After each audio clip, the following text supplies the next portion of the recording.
Alright. Let's see, I've flipped the screen. Ever so sorry, folks. As always, I've got really delayed. Let me check this. Is this working? I've put the screen this way. I don't know how that's... I'm just going to share this and see if that comes off okay. Right, just one moment.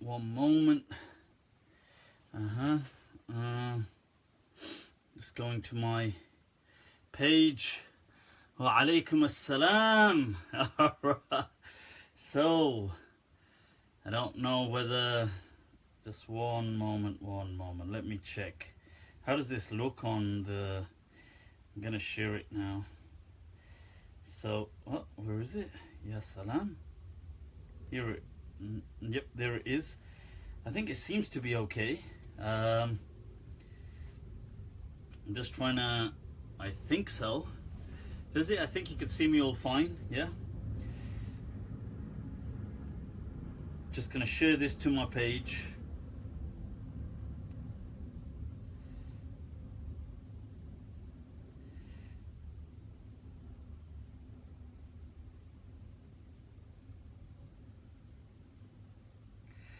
Right. Let's see. Just share that. I take it. Yep, working fine, is it? Is that working fine? Alright, the mock and block are in. So let's see.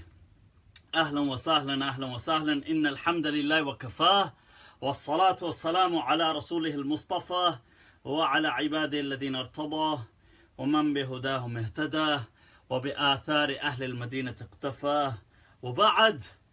فسلام الله على القوم وأهلا وسهلا بكم وخوشا مديد. Bienvenidos a todos and swagatam, people, swagatam. Right, so I'm just gonna bring this up here. I've smashing up some idols, some idiots on Facebook. Long live, people, long live. So, what a week. Yes, salam, people. As always, what a week, huh? Just goes by so rapidly. Whilst people are tuning in, guys, I want you to click like, I want you to click share. Right, I've got some interesting things to share with you tonight, as always. So let's get this out there. And whilst people are tuning in, there's quite a few discussions. I'm going to be looking at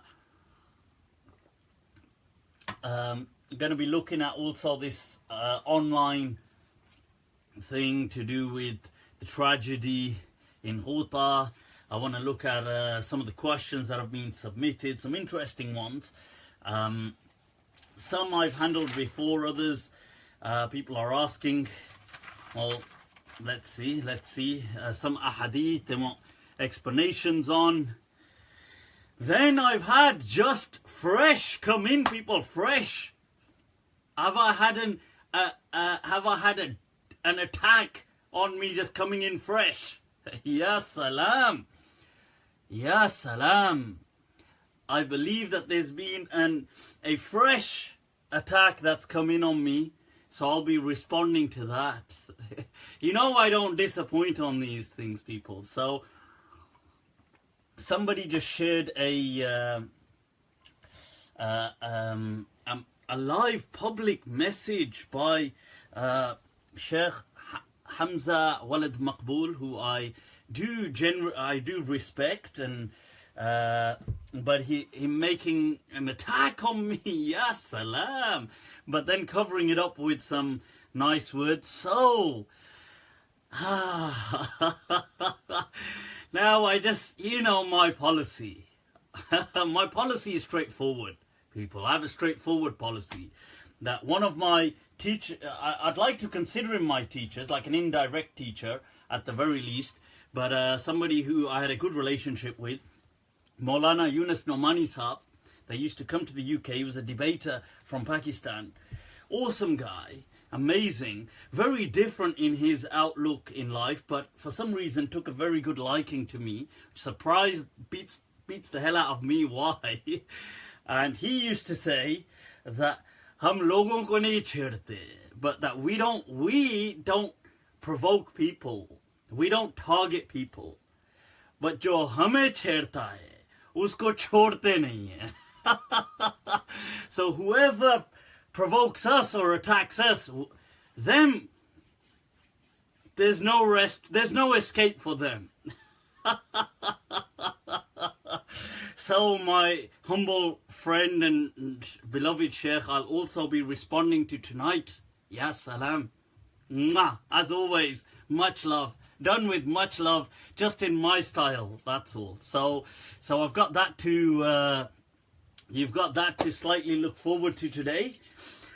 In addition to that, so let's whilst we're starting up, I'm just trying to, because I've flipped the screen, I have to kind of like, the font has just appears a bit smaller, so I've got to kind of like lean in to just see what people are saying. Right, so click like, people. I need you to test your iman and click share. I need you to, we need to go back to that verse of the Quran. Ayahsab an-nas. Do people think they will say amanna wa hum la yuftanun, and that they will not be tried and tested? Hell yeah! The Lord shall test you in many ways. Part of that is you sharing this, and then the remaining test is after you've shared it. Alright, so let's get started. Let's talk about while some of you are sharing these things. Come on, get them out there, people. I need this message to go far and wide.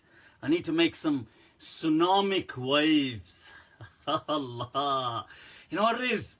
These little kind of things don't cut it. You know, whatever it is, it must be on a grand scale. Even if you're in trouble. What's that dialogue the person says?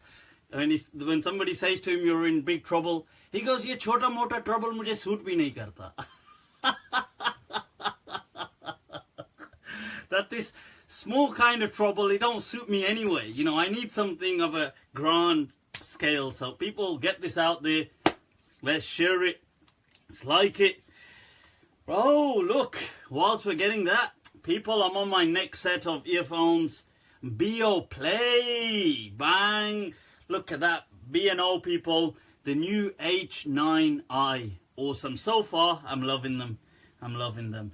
Right, so what's been going on this week? Right, so, well, I had a talk that I delivered in Luton on the role of reason in religion. It was too important and it was too good, so I really thoroughly enjoyed kind of going down, meeting some of the Lutoners.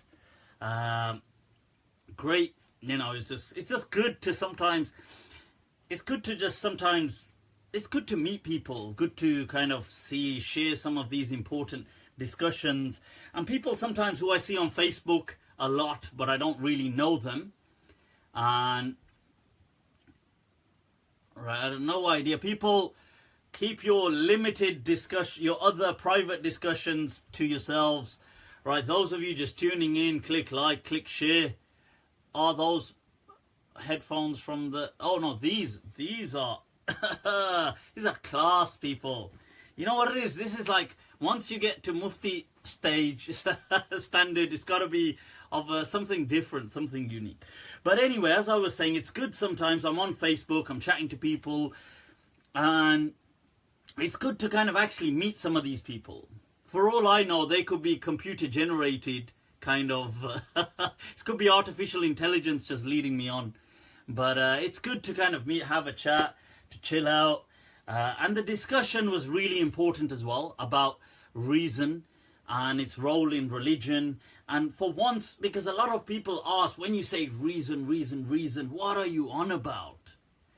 And yes, I can give a definition of saying that it is the ability of a healthy mind to think or make judgments, especially based on practical facts. But what does that mean in terms of religion? Why is it so important? So we really spent about an hour and a half to 2 hours with Q&A, elaborating on that, breaking it down. And so it was awesome. Totally, thoroughly enjoyed it. So inshallah, we should have that recording hopefully in due time as well.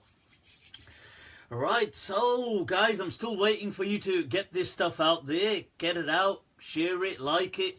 I need...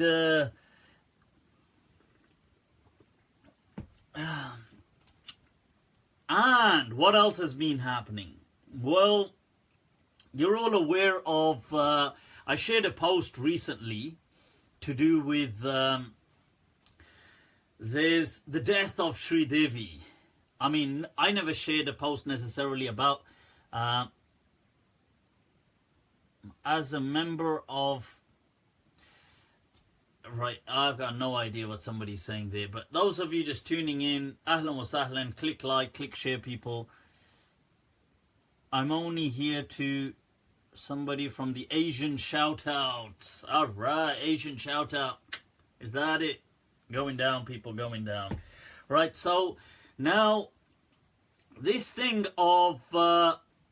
if anybody is trolling, by the way, they will get blocked. I'm just saying, you will get blocked, you will get banned, and you'll get blasted back into oblivion right where you came from. And rightfully belong. So... this thing about Sridevi, she died, and many Muslims, people all around the world, including Muslims, were kind of sharing this, you know, oh, what a shock, you know, rest, R.I.P., rest in peace, and stuff like this. Oh my God, it's a shock, I can't believe it. Or they were just paying a tribute to her.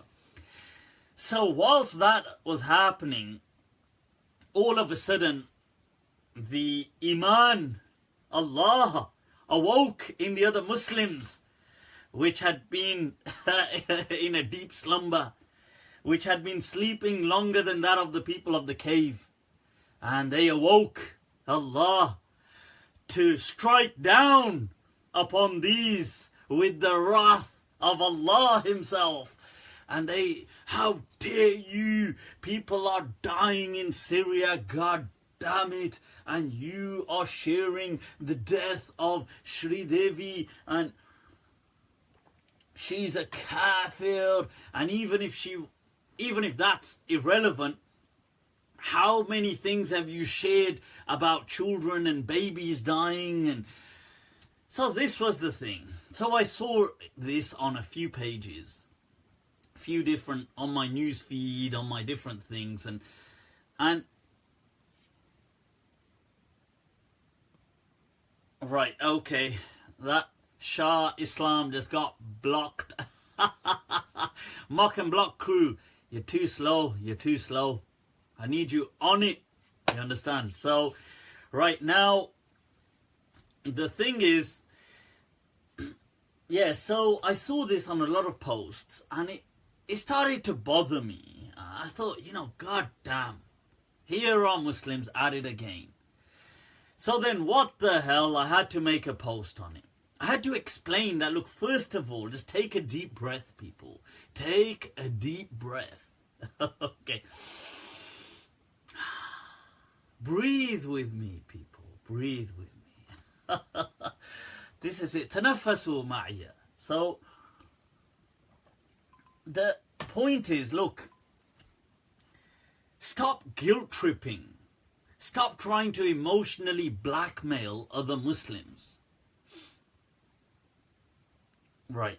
So, stop trying to do that. Because you don't have like a taqwa meter, like something to measure people's taqwa, or an imanometer, somebody's iman kind of measuring scale. You don't have this. You can't go to me or to him or to her or to them and say, well, the amount of iman or taqwa you've got is at this scale and you need to up this by 5 grades or 5 points. It doesn't work like that, right? So now yes, you may be sharing certain things And that's fine. If somebody shares something else, don't try to control them. Don't try to control them. Ustad Kaleem, ahlan wa sahlan in the house. Right, so people don't have these, but this is the problem. We think we have these taqwa meters, that I'm measuring my taqwa is more than yours because I can share pictures of dead babies. Well, I don't know about your taqwa going up or down, but I think your psychiatric drugs have run out. Your antipsychotic drugs have run out, and I think you need more of them, mate. Because look, this is disturbing. This is disturbing.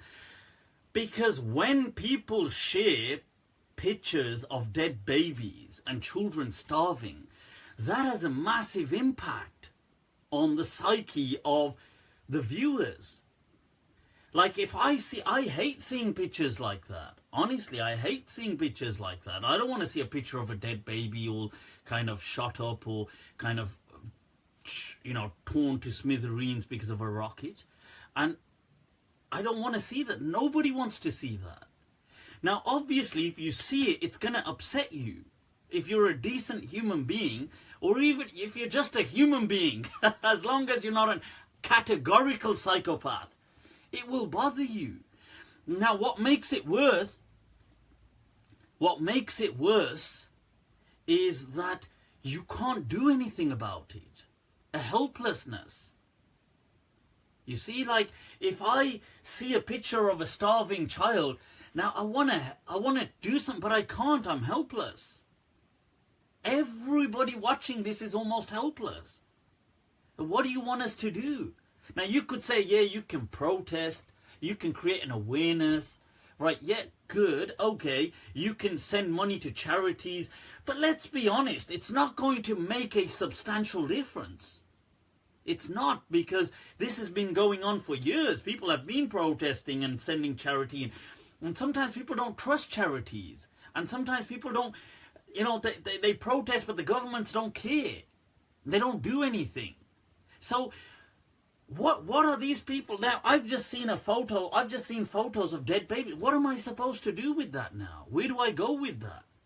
So I get guilty. I get, like, I don't know what to do. I get depressed. I get anxious. I have anxiety. And that's wrong, doing that to other people. Because it's okay if they can do something about it, but we can't do anything. Now, then you guilt trip people. Why don't you share this stuff? Well, they don't want to if they don't want to share it, it's because it doesn't mean that they're not sorry about the situation, but that they're helpless. So it's important, right, that we need to respect that. Stop guilt tripping other people. Now, some people, when they get anxious and they have all this anxiety, then they're going to look at another Muslim smiling and happy and having a good time, and they're going to take this out on him or her. They're going to project that frustration they're feeling onto this other and then chastise him and say, you, what the hell are you smiling for? You know, did you know all these babies are dying over there? Well, the person's like, they're not dying because I'm smiling. I'm not killing them. I mean, I'm smiling not because of that, in spite of that. Like, Allah teaches us that we should embrace our blessings not because people are so, in spite of that. So this is the issue. So now this is really important, that people try to stop projecting their anxieties onto other people. Stop policing them. Now, so okay, that's the first thing. The other thing now, this thing about Sridevi.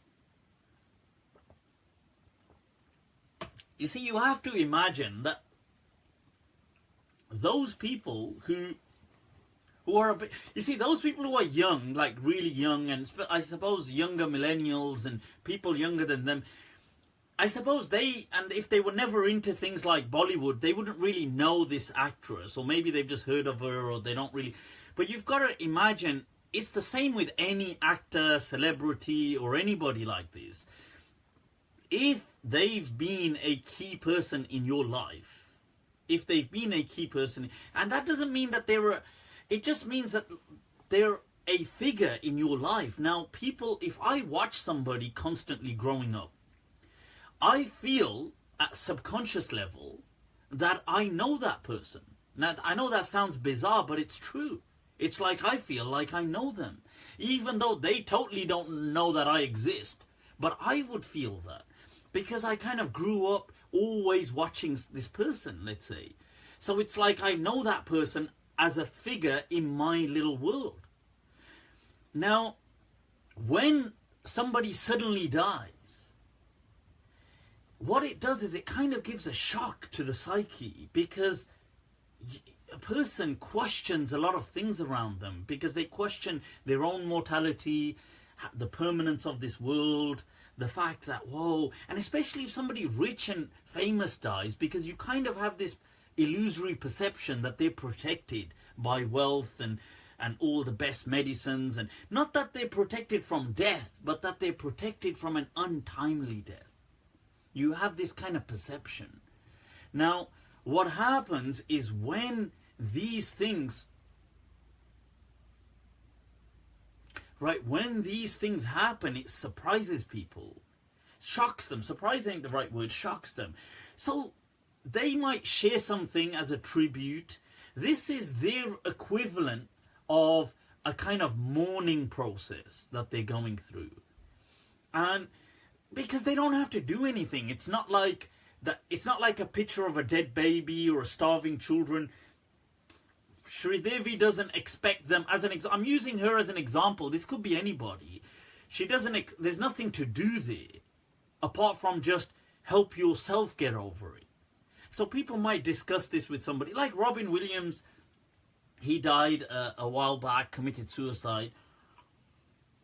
Amazing person, a legend. You know, I absolute hats off to people like Robin Williams. I mean, somebody who I think made a difference in this world. You know, he spread laughter. He kind of gave meaning. Now, for somebody to suddenly die, it's a shock. You know, and people. So if they need to get over it in their own way, that's their own thing. You don't need to stuff Islam, like use Islam against them in everything. Just let people be. Let them live. You know, so, and some people start saying, oh, she's not a Muslim. I mean, get a life, goddammit. You know, not a Muslim, not a Muslim. I mean, who do you think you are? Are you at the gates of hell and heaven trying to, you know, let people in or out, or I mean, who do you think? The arrogance, honestly, wallahi. Some of these Muslims, I mean some of these non-Muslims have lived, and I'm not speaking about Sridevi now, I'm just speaking, I don't know how she lived her life in general, but I mentioned as an example Robin Williams. Some of these people have lived such lives or things in their lives that many, like they are an icon for humanity. You know, I was reading, as an example, I was reading about Robin Williams once. I don't know if you guys remember Christopher Reeves, who used to play the original Superman. Now, after he had his accident and became kind of paralyzed neck down, and you got to remember, that's like a, whoa, what the hell, because he is Superman, who's Superman in all his movies, and he's paralyzed neck down. And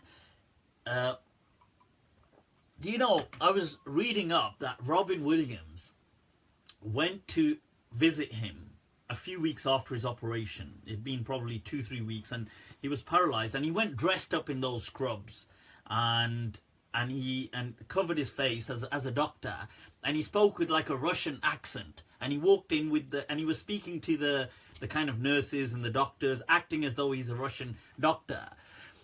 And then he obviously surprises Christopher Reeves that, oh, it's him. And Christopher Reeves laughs. And he bursts out laughing. And the people around him said he hadn't laughed since his accident. And I just thought, you know, I read that, and these kind of things just touch me, you know, in a way that, look, this is humanity. You know, this is insaniya, that to bring a smile to somebody's face in the depths of their suffering. So all this kind of righteous high horse card of I have my iman. Why? Because I was born in a Pakistani family. Because I was born a Muslim. So God favored me over mankind. Get off. You need to get off that. You are not even on a high horse. This is a stupid, dumb dream that you're dreaming. Right? God favored you. Have you looked at yourself? You're probably mentally retarded. You probably don't even have an intellect that can... God favored me. Get real. The audacity, the arrogance, huh? Right, so ahlan wa sahlan, those of you just tuning in, click like, click share, people. Get this stuff out there. What questions are we looking at, people? We're going to be looking at, right, some questions have come in. Right, I've got a question on... Got a question on Ramadan timings. Hope you're well, Ustad. In the Maliki fiqh, does sleeping break wudu? Does sleeping break wudu? Sleeping per se doesn't break wudu, but if you lose consciousness altogether, then yes, you need to repeat your wudu. Thoughts on Abu Khadija from Birmingham? I don't really know Abu Khadija from Birmingham. I've met him, I think, just once, many years ago. That was probably, I'm talking like a decade and a half ago. And I was still just a student studying, and I remember somebody inviting me into a dars, and I went to the dars, and it was led by Abu Khadija. I don't really know much about him. I can't really comment on him. I know that he's part of that, like it's, what is it, like the super Salafis. He's part of that kind of, like the Salafi, you know, the ones that consider the other Salafis off it. So, other than that, I don't really want to comment. I don't want to really just gun for, you see, I don't just like gunning people down. You know, it's not my style, you know. I always wait for people to to pick on me. Anyway, that's somebody said, is this man for real? Lol. Oh no, not for real. This man for real. No. Oh, this one's to you, Sam, Uncle Sam, huh? Why does laughing break wudu in salah? It doesn't. That's a Hanafi issue based on a da'if hadith. Da'if. People is da'if. It's not a sahih hadith. Can't you see Sībawayh's Kitab? Sībawayh's Kitab. Sībawayh, I want to actually pull it down and show it to you guys, but I can't now because I'm live. So, Sībawayh is the Don of the Arabic language who emerged from modern day Iran, Shiraz, I believe he was from, and he, he's known as Sībawayh. He became the legend in the Arabic language. His book is called The Book. Now that's a Don style. That's how you Don things, people. You just call it The Book. You want my book? It's called The Book. So Sībawayh's Al-Kitab, it's one of the first kind of documentations of Arabic language. It's in print. I've got it up there, actually. I've got it in 5 volumes. And yeah, so it's obviously, I'm sure it'll be difficult for people to just read because it'll probably be a bit dry, maybe. Right. So what are we looking at? We've got to do with imagine. How can the Prophet come in somebody's dream? If the Prophet comes in your dream, it doesn't mean that it's the Prophet. It just means it's you dreaming about the Prophet. Okay. Right, so let's take some questions, people. Right, what's this question? You know, these things are moving so fast. Implement measures to control population growth. Could a government implement measures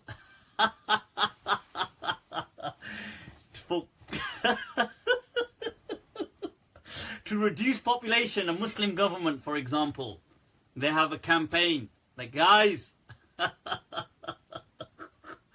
you need to... See, I'm going to say things and people are going to be like, why does Mufti say these kind of things? They're going to be like, guys, you need to be more creative on how things come to an end. Okay, so... yeah, Ummah. You need to stop producing children and explore creativity. So what else are we looking at? I've had a question on Ramadan timings and all the kind of chaos that happens when Ramadan begins, especially in the UK with summer times because they're the twilight period. Just watch I've got videos on YouTube called Fast and Fiqhious. It's a series I did for Ramadan. In there I do answer these questions that, look, you can just go with anything that makes things easy for you. You can go with any timetable or calendar. I have answered there in much depth that I do believe that a person under those circumstances can continue eating as long as it's with enough time before sunrise to pray, to stop eating, do wudu and pray. So as long as you have enough time for that, you can carry on.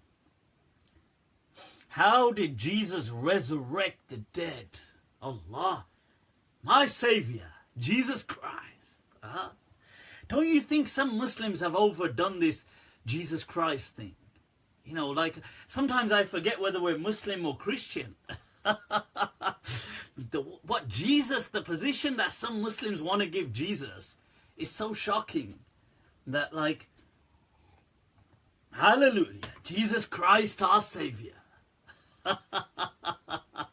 You know, for God's sake, I mean, Jesus did everything. Jesus will do everything. Jesus, you know, like Jesus.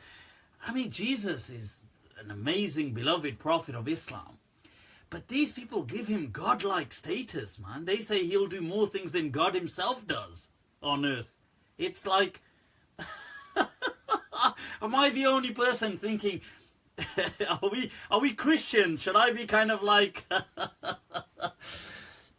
There's famous hadith in Sahih Muslim that when every child is born, the shaitan affects him, like pinches him and hurts him, like as in makes the baby cry. So no child is born except that this is in Sahih Muslim, except that the devil pinches this baby and the baby, hence the baby cries.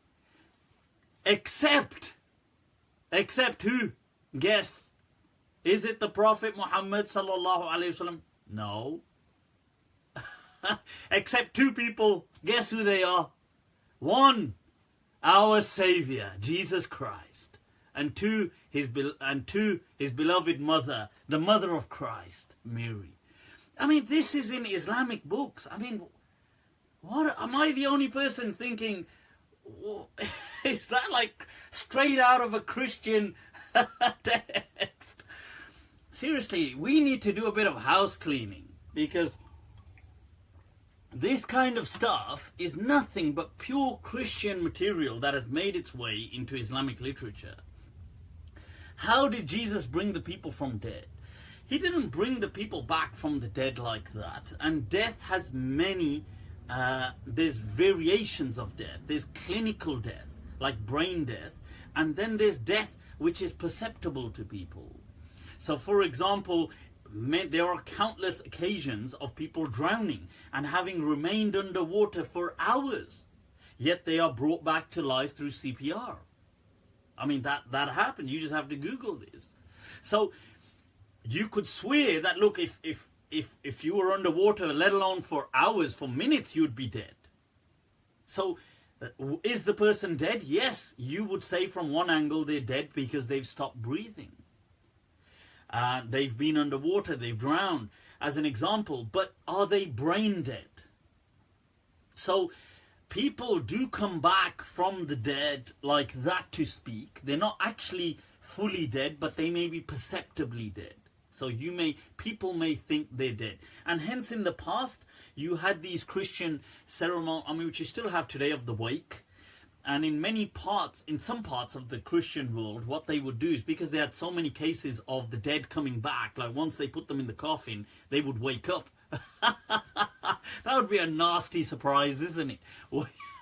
Waking up and the good-for-nothings have buried me. So what they did is they would have a rope in the grave linked to a bell that should this person wake up, he could pull the rope and it would shake the bell, and then the people who were at the wake, and the wake was for that reason, that they would, I mean, it was for one of these, it served this as a function as well. I'm not saying it was solely for that function, but that was one of the functions. They would be able to dig out the dead person, or who they perceived to be dead. So that is actually true. So on many occasions are people dead. And yes, it's a miracle if they're brought back to dead. And Jesus Christ, our Savior, peace and blessings be upon him, also did that. But it doesn't mean they were actually fully dead. Okay, and that was a miracle. But I think we need to look. We love all the prophets and messengers in Islam, but I think we need to check ourselves when it's coming to Jesus Christ, because I think many Muslims have kind of lost the plot. And they've kind of turned into crypto-Christians, where even the Prophet Muhammad sallallahu alaihi wasallam could never do any of these things, could never do these things. But when it comes to our Savior, Jesus Christ, he could do everything. It's like, you know, am I the only person thinking, you know, what is going on here? Why are you disrespect? I find your opinion and attitude towards our Prophet of Islam, Muhammad sallallahu alaihi wasallam, quite lowly. That he could never do these kind of things. He could, but when it comes to our Savior, Jesus Christ, oh yeah, you know, Jesus Christ. Amen. Can I get an amen? Nothing but Christian influences, people. Nothing but Christian influences. So we need to get over that. Let's get over this stuff. Next question, people. Keep them coming. All right. So, right. I've got a question on, let's see. Bring up some of these questions, people. Bring up some of these questions. Let me just get in there. Right. Right, okay. Right. Come on. Where's it gone? Here it is. Right, so I've got a question. Is Jannah... Okay, so is the Zahiri School... I'll come to that one. Is the Zahiri School valid to follow? From an Islamic perspective, yes, the Zahiri School would be valid to follow from an Islamic objective perspective, except today there's very little you can find about it.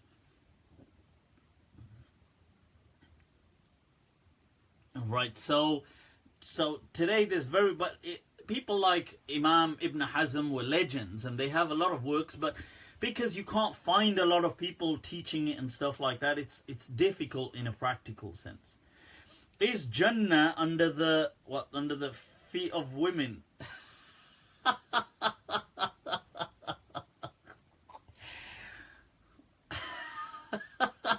I think you may have been distracted.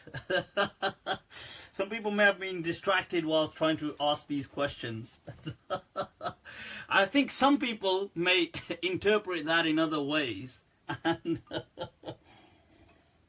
And I'll say you won't be alone in thinking that. There will be many other people with you. Nutty. I mean, Jannah is a... Well, I suppose you could describe if that's the kind of words you use. Right, so... Well, people's darker sides are coming out here, huh? Now... Right, so I think that question is referring to under the feet of mothers. Now this hadith, right, that Jannah, paradise, has been placed under the feet of mothers. Right, now I have actually got some... This particular hadith has been problematized, but this falls under what we call birrul walidain. Okay, so this is that doing good or treating your parents well. وَقَضَى رَبُّكَ أَلَّا تُشْرِكْ, that you cannot, that your Lord ruled, right, that you will not do shirk. أَلَّا تَعْبُدُ إِلَّا إِيَّا, that you do not worship except Him. وَبِالْوَالِدَيْنِ إِحْسَانًا, and with your parents He ruled that you are kind to them. Okay, and Allah mentions وَخْفِضْ لَهُمْ جَنَاحَ الذُّلِّ مِنَ الرَّحْمَةِ, that if they attain old age with you, then kind of humble yourself to them. وَلَا تَقُلْ لَهُمَا أُفٍّ وَلَا تَنْهَرْهُمَا وَقُلْ لَهُمَا قَوْلًا كَرِيمًا, that, and speak kindly to them. Do not kind of say uff, like do not kind of like tell them off like that. Be grateful and ask Allah to have mercy on them. وَارْحَمْهُمَا كَمَا رَبَّيَانِي صَغِيرًا, have mercy on them as they raised me and did my tarbiyah in a young age. Now it's interesting, this also is a message to the parents, that in light with that compassion, you ought to have raised them. So there's two rulings you can take here. One is the person asking Allah that the way they raised me, have compassion on them and mercy on them. But this is an indirect message to the parents as well, that have compassion on them and mercy as you raise them. So this is twofold. I know parents love to say sometimes, don't say oof, don't say oof, but كَمَا رَبَّيَانِي صَغِيرًا, as they raised me, did my tarbiyah with compassion. Not that they gave me military grade training of beating the hell out of me, teaching me how to withstand waterboarding. All Paki parents, or the youngsters, all no longer youngsters, but all know that experience growing up. That God, when so this verse is a clear example to say, look, you need to kind of be good to your parents just as they were good to you. Rolling pins, hell yeah, rolling pins. Slippers were the least of people's worries, slipper, jutti. But the technique that the parents had of like, the mothers had of like, it's like in those like those martial arts movies with and they just go. So it kind of, I remember, one of my siblings,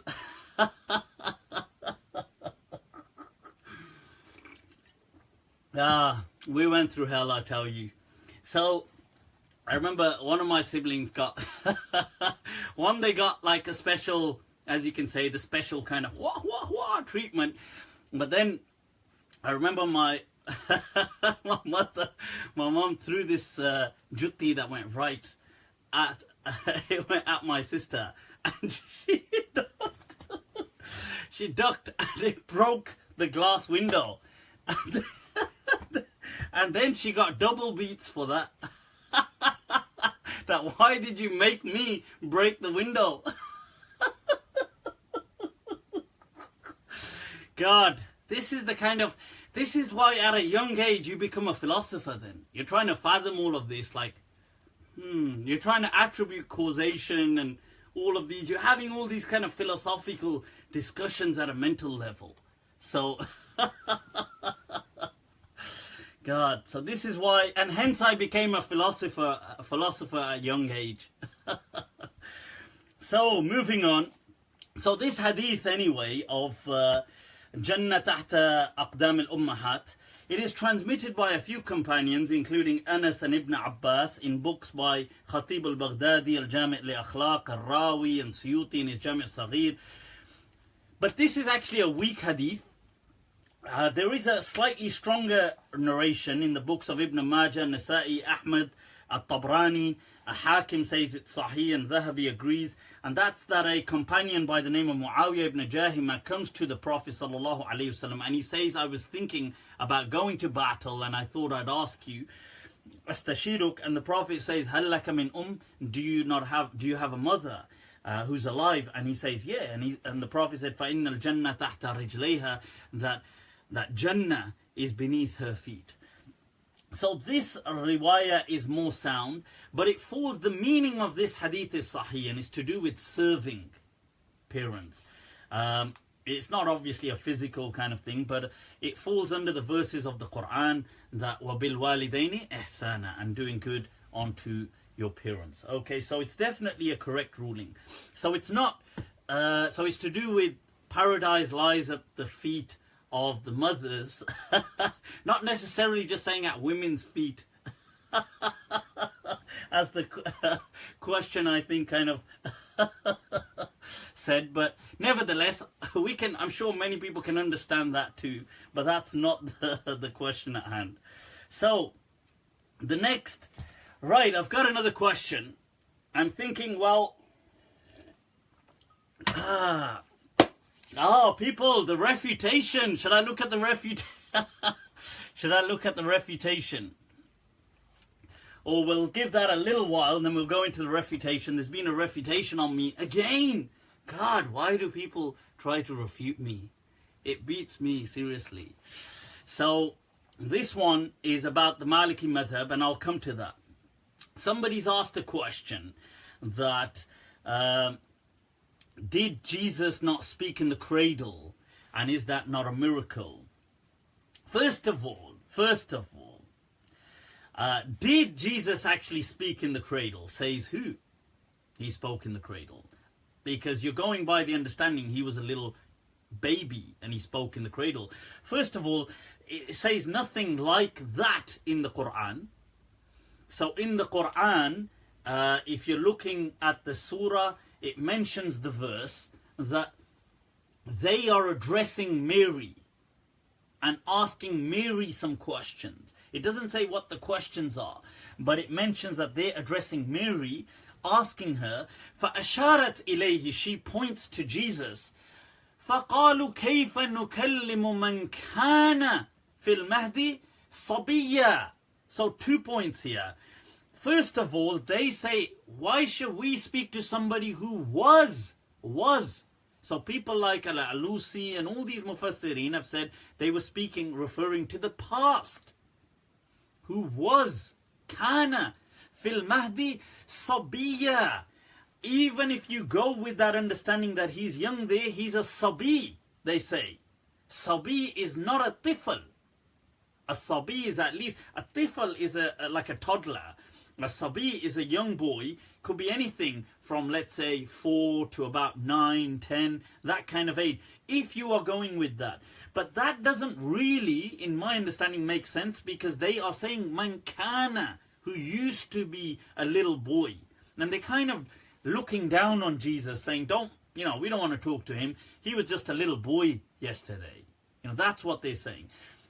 Why does this make more sense? Because then Jesus says that that I am a servant of Allah. He has blessed me, peace be upon me, upon my mother. He told me birrum biwalidati, to be good to my mother, and he commanded me with bis-salati was-zakat. Now, if he was a little baby, I can understand prayer, but why zakat? Because a little baby wouldn't be dealing in money. So a little baby wouldn't be dealing with money. So it doesn't make sense. Then if you compare this, what is interesting, since if you compare this with the Gospels that speak of this incident, the Gospels don't speak of a child being addressed, but they speak of the incident of Mary having to go undergo questioning. And it's interesting because that is, in that occasion, she has to bring forward witnesses and she can't. And the only person she refers to is Jesus. So it's interesting if you do a muqarana, a comparison between the story, which is very briefly mentioned in the Quran, but the Gospels, you can find similitudes of when Mary is being examined by these people, by the Jewish kind of hierarchy. And she and obviously Jesus intervening. At that stage, this is when Jesus comes to Jerusalem, and he's 30 years of age. Obviously to them he's still a kid, but he's 30 years of age, and she comes carrying him. And it is interesting that here, she's, because in the Quran it says that she brings tahmiluhu, carrying him. And people say carrying him means carrying him. In the Bible, it also says she brought him into Jerusalem carrying him. But she's, in the Bible, it says carrying him on a donkey. Now, in the other verse of the Quran, it mentions, Allah uses the same verse for carrying people, that they come to you, to the Prophet, لِتَحْمِلَهُمْ, so that you can carry them, using the same verb. Literally, the Prophet is not going to carry these men. It meant to carry them on horses or camels or donkeys. So the same verb is being used. I'm just saying, if you look at the Gospels, since they are the people at the end of the day who are more occupied about Jesus. So what do they say? This is what they say, that Mary came leading Jesus into Jerusalem, carrying him on a donkey, and then eventually it leads to this. People say that the Jews accused her of adultery. If that was the case, this thing that they're accusing her of here, the Quran isn't clear what they're accusing her of, or what this questioning is about. People can they can allude to things. If it was fornication, then why didn't they stone her? This is the question. The Jews would have stoned her. They had no compassion for Mary. Like, to think that they had an opportunity to stone her and they didn't do it. It doesn't add up, and we know that they didn't stone her. So, I'm just saying, it's food for thought, food for thought. Right, so, let's move on, people, let's move on. You often criticize, however, would you consider Puritans to be from the orthodoxy of Islam? I don't know what you mean by orthodoxy of Islam. I consider them to be part of Islam, part of the mainstream Muslims. I don't consider them to be non-Muslims, or I just feel that their understanding of Islam is highly tainted by this preconceived judgment of Puritanism. That's all. Right, so they ran out of stones. Trust me, the one thing those people in Jerusalem would not have run out of was stones. They did not like Mary, they did not like Jesus. If they had an excuse to kill them, they would have killed them themselves, rather than go to the Romans and beg the Romans to kill them. So, right, anyway, somebody saying you drink too much. Anyway, right. What is the Injeel? Is the Injeel the same as the New Testament? The New Testament is basically a compilation of books which include the Gospels. The Injeel is the kind of Gospels, the kind of good news that Jesus brought to his people. That's what the Injeel is. The Injeel is the message which is then encapsulated by people around him. The Gospels, the four Gospels that you have, Matthew, Mark, Luke and John. These people transmit the Gospels, the kind of good news that Jesus gave. This is the base of the New Testament. The Testament then has other books as well, like the letters of the apostles, like Paul and other people, and the book of Revelations, and all this kind of talking about the, towards the end of time. All that put together is the New Testament. So the apostles, the four Gospels, out of them, only Matthew, shockingly, is from the disciples of Jesus. The other people did not meet Jesus at all, right? So the Gospel of Mark and Luke were written almost 80 to 100 years after Jesus, at least.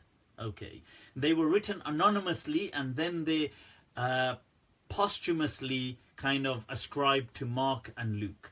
And then the Gospel of John. The Gospel of John, none of these met Jesus. But these are kind of like students of the disciples, or students of the students of Jesus and stuff like this. Some of them kind of met St. Paul. Some of them, they say, learnt from Mary herself and stuff like this. The Gospel of John has like almost over 80% of stuff that the other Gospels don't have in it. Like, so it's so much stuff in there that the other Gospels don't have. The Gospel of Mark and Luke are the only Gospels to mention things like the virgin birth. So Matthew doesn't even mention that. So Matthew is the only student, the disciple of Jesus. These are like some interesting stuff, and they all disagree amongst themselves in things radically. So these things make the Gospels. Right, anyway, but this ain't a lesson on Christianity. Right, let's get back to what's the difference between black magic and evil eye? How does it really work? Well, that's simple. It doesn't. It's all in your mind. It's all in your mind, people. It's all in the mind. Right, so I think let's move on. Right, those of you tuning in, just click like, click share. Let's get this stuff out there, people. Let's get this out there. Right now. Oh, okay, so unfortunately, I've had a fresh refutation, people, against me. I don't know why these things happen, but they do. So, based on my Sophia story, not Sophia story, but my narrative, and explaining that Sophia, the wife of the Prophet sallallahu alaihi wasallam, wasn't held a slave, and she wasn't raped, and these kind of things, and I put that out. And to be fair, alhamdulillah, many Muslims kind of that I've come across, who have come across my material, received it well, and they were kind of they were very receptive to it. And it's interesting because some people kind of hate me so much, so they were kind of like, you know, like they you know, like they have to receive it, but they still have to take a dig. So, you know, it's like we can't take it just nicely from him. So one person said, oh, well, you know, okay, he might be right on this, but he's still a government spy. God, the hate runs deep, I tell you. The hate runs deep. You know, so there's like that story of the you know, of this husband whose wife is never happy with him. She's always complaining. She goes, oh, you know, you're so kind of, you know, you're useless, you're blah blah blah blah, useless. And then she says to him this one day, what kind of a man are you? This is like an Urdu saying. She says, what kind of a man are you? She says, you know, that guy, he's a real man. Like, look at him, he can fly. I saw him flying. So then the husband says, really? He says, okay then. So the husband the next day flies, in this story, he flies over their house. Right, so he's flying over and she sees this person flying. And then she says, so he comes and he says, hey, did you see somebody flying over the house today? And she says, yeah, I did. And he goes, well, well, who do you think that was? That was me. So she goes, it's you?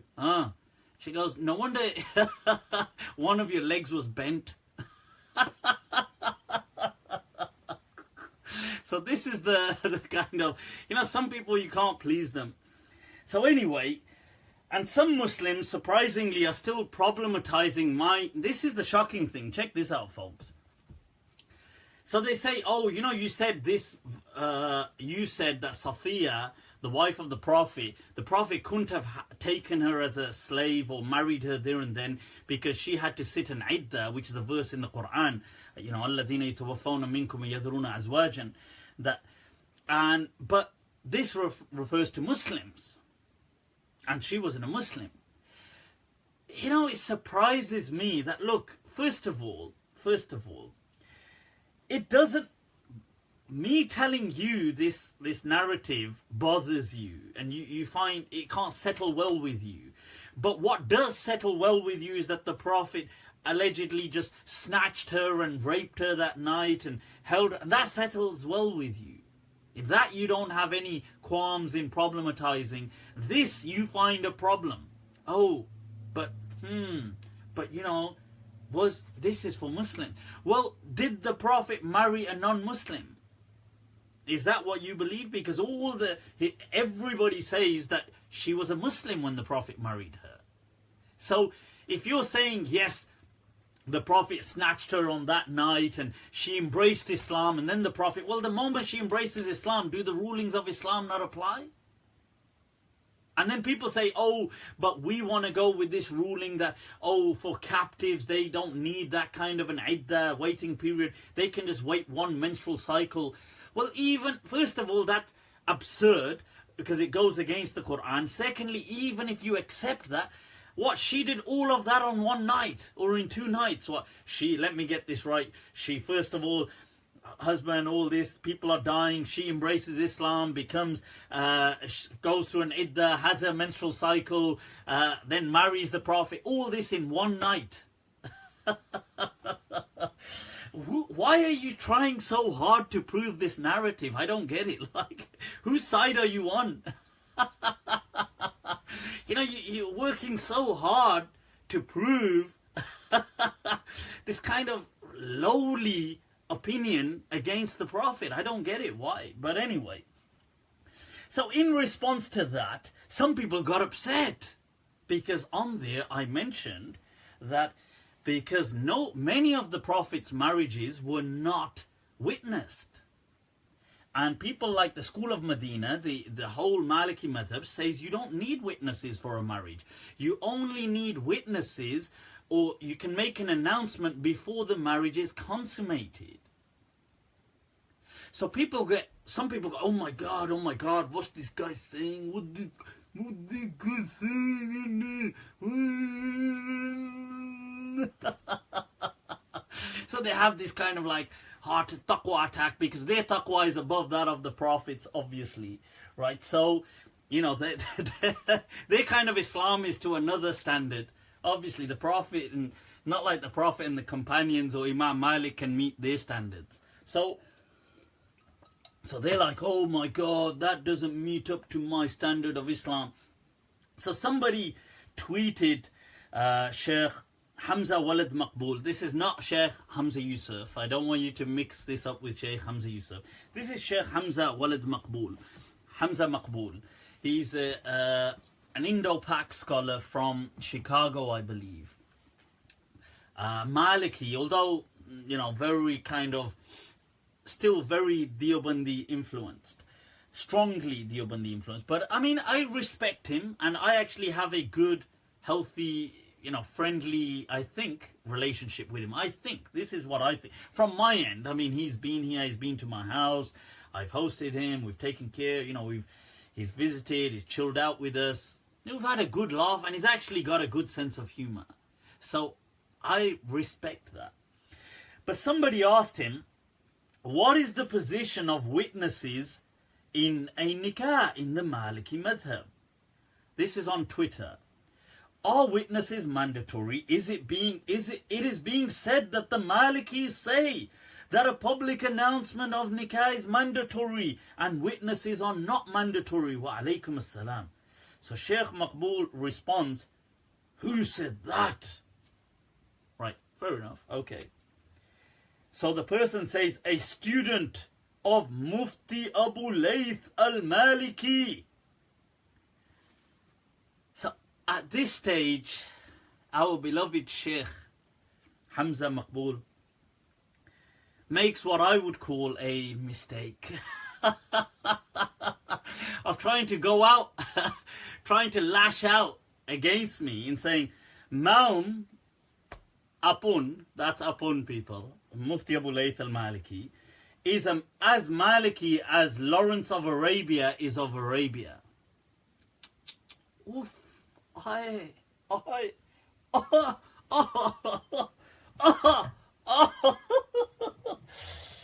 And he says, as a student of knowledge, I can safely say.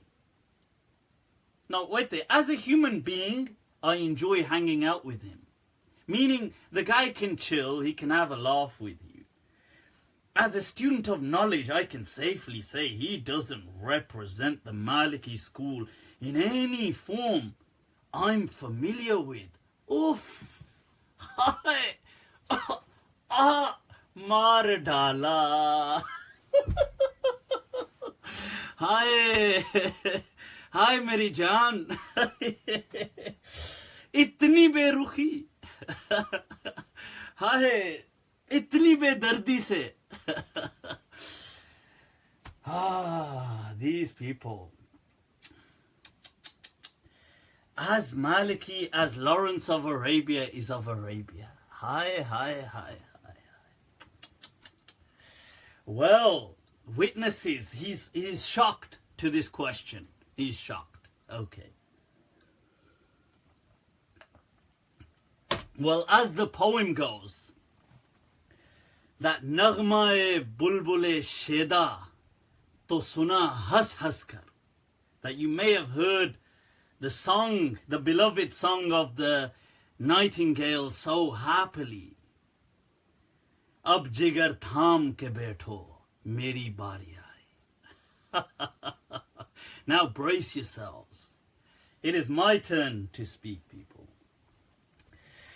Ooh, Al-Kafi, one of my heroes, Ibn Abdul Bar, the Don, Hafidul Maghrib, fi fiqh ahl al-Madinah al-Maliki, right? Aye, huzur. Aye, huzur, aye. दो चार बातें हो जाएं. Take a seat, inshallah. Kitabun nikah. People, kitabun nikah. وَيَنْعَقِدُ النِّكَاحِ. This, by the way, this book is written for the fatwa according to the Malikis. وَيَنْعَقِدُ النِّكَاحِ بِغَيْرِ شُهُودٍ عِنْدَ مَالِكٍ. Allah! And the nikah is valid according to Malik without witnesses. كَمَا يَنْعَقِدُ الْبَيْعِ. As buying and selling is valid according to the Malikiyya. وَيَشْهَدُونَ فِي مَا يَسْتَقْبِلُونَ. And they can make it be known in what comes. This is before they consummate the marriage. The Maliki, Imam Malik Ibn Abdul Bar. But wait. Baba, we haven't finished. Na, munna, na.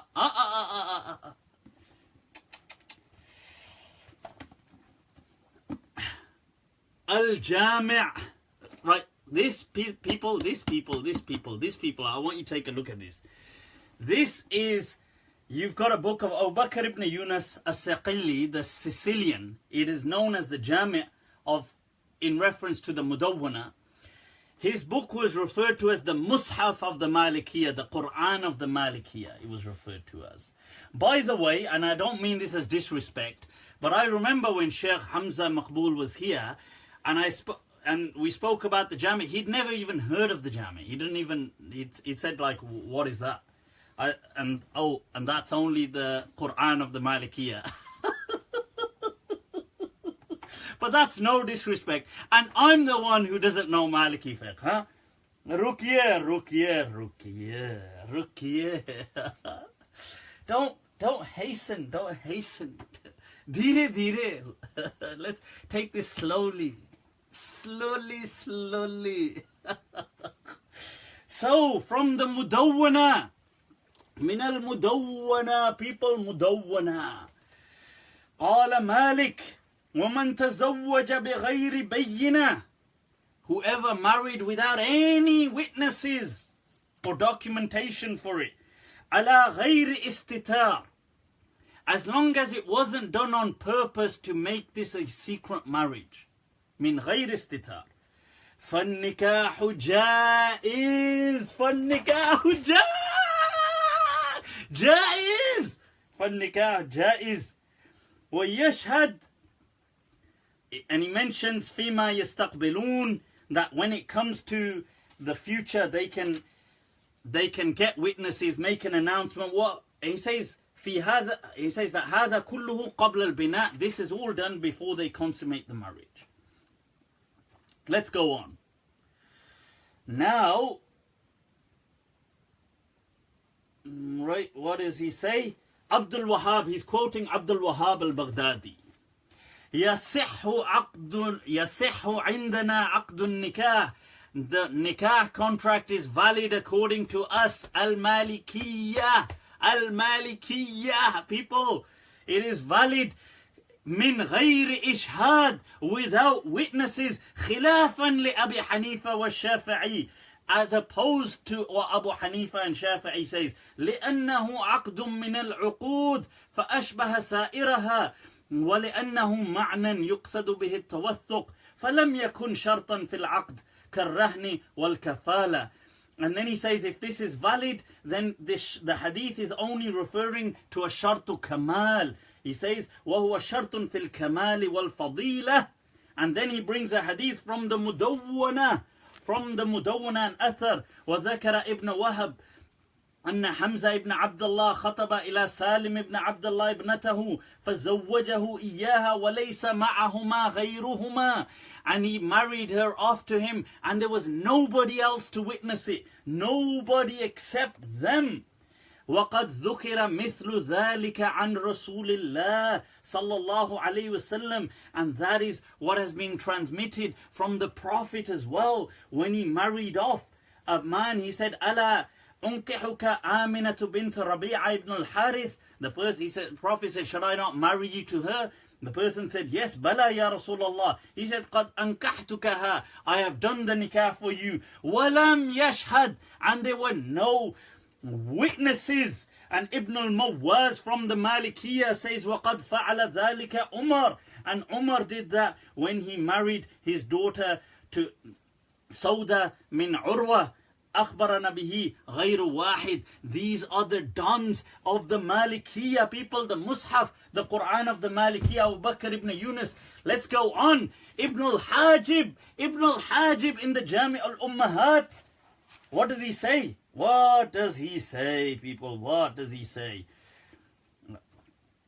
He's نعم وإن شهد فيفسخ وإن لم يشهد ورجع مالك. It says قولان مثله. Oh, yes, salam. Right, this. Yes, salam. Right, so let me see. Oh, there is. I thought it slipped. وَالْإِشْهَادُ شَرْطٌ فِي جَوَازِ الدُّخُولِ. وَالْإِشْهَادُ, having witnesses, is a condition to consummate the marriage. Not لَا فِي صِحَّةِ الْعَقْدِ. لَا فِي صِحَّةِ الْعَقْدِ. Not in the validity of the nikah. So the nikah is jaiz. And your knowledge of the Maliki Madhab is ضعيف. People, don't you come here attack my knowledge of the Maliki Madhab. Kalla. No way on earth, people. This is Khalil ibn Ishaq commenting on Ibn al-Hajib. He says, look, وَالْإِشْهَادُ شَرْطٌ فِي جَوَازِ الدُّخُولِ لَا فِي صِحَّةِ الْعَقْدِ. And then he brings the hadith from Ibn Wahab of Hamzah ibn Abdullah that I just read to you. And he mentions, look at this, Qadi Iyad, speaking in the Tanbihat, مشهور مذهبنا أن الإشهاد ليس بشرط في صحة العقد. That this is not, Qadi Iyad says that this is the mashhur of our madhab, that it is not a condition in the Maliki madhab for the validity of getting married. And this is what Lakhmi has said. This is what Ibn Yunus has said. This is what Ibn Rashid has said. They mention that you do ishhar or i'lan. Allahu Akbar. Hey, Baba. This. I tell you, people can criticize me on many things. You can criticize me for being modern. You can attack me for my outlook. You can maybe say, I'm not sincere in my stuff. You can attack me. Maybe some people might try to attack me in certain principles, certain knowledge of certain things.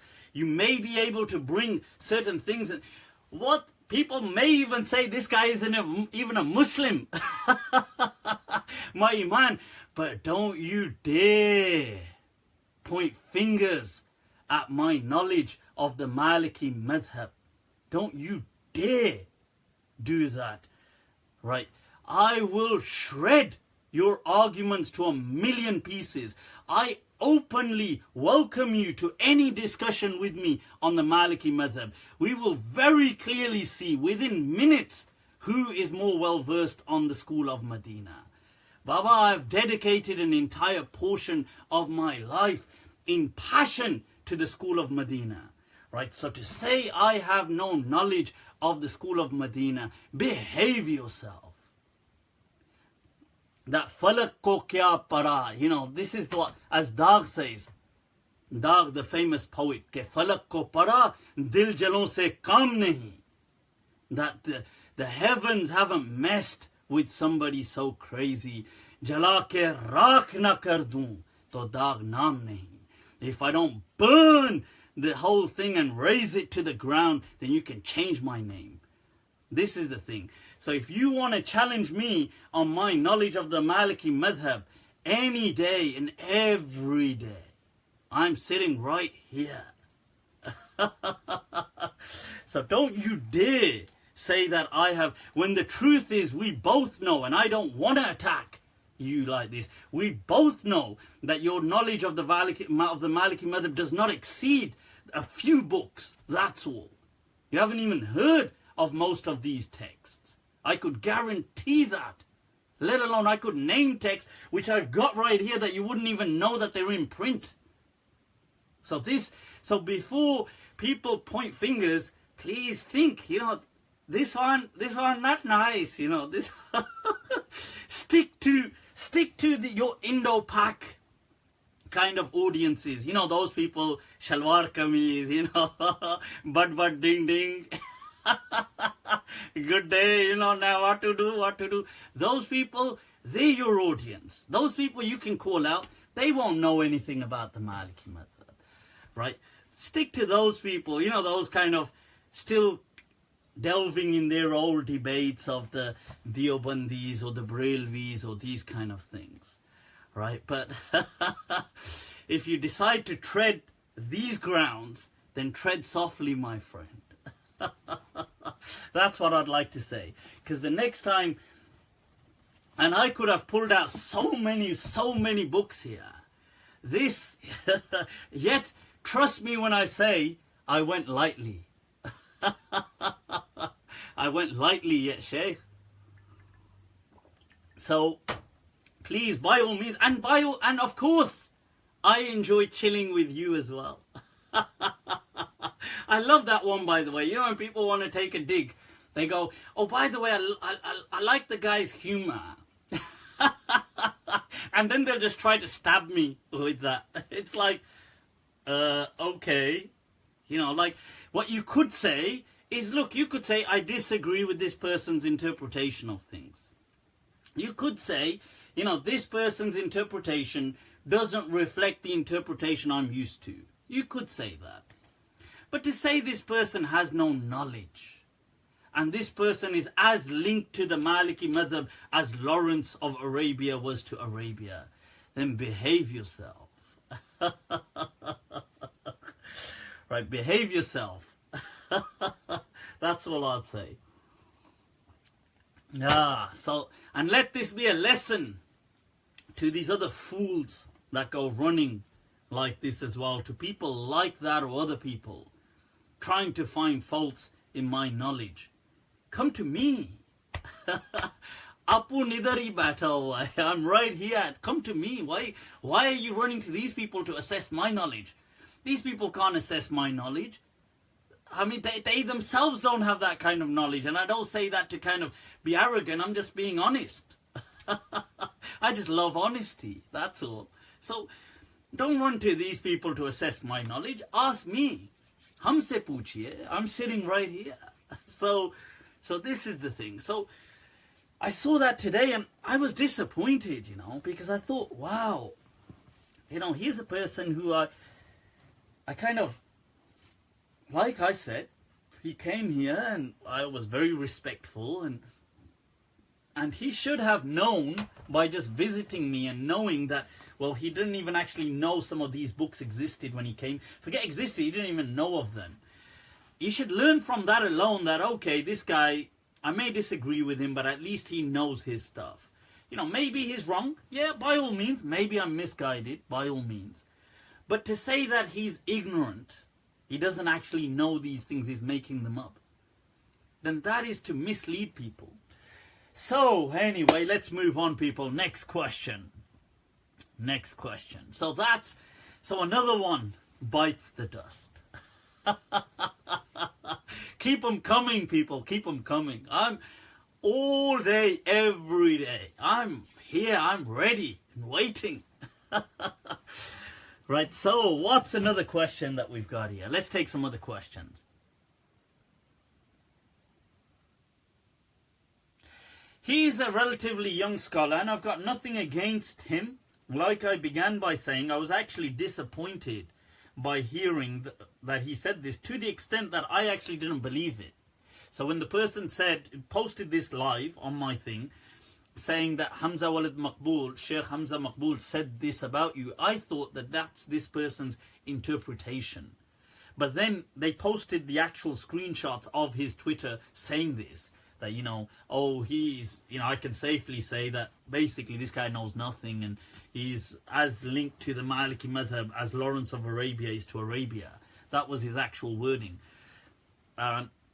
So it kind of disappointed me that why would you say that, when the truth is we all know, and anybody who's spoken to us knows that, that actually, if anything, your own knowledge of the School of Medina is quite weak. But I wouldn't attack people for their knowledge of the School of Medina, because to me it doesn't bother me. Like at the end of the day, each for their, to their own. Like I'm not here to pick on people and say he doesn't know much or he doesn't know much.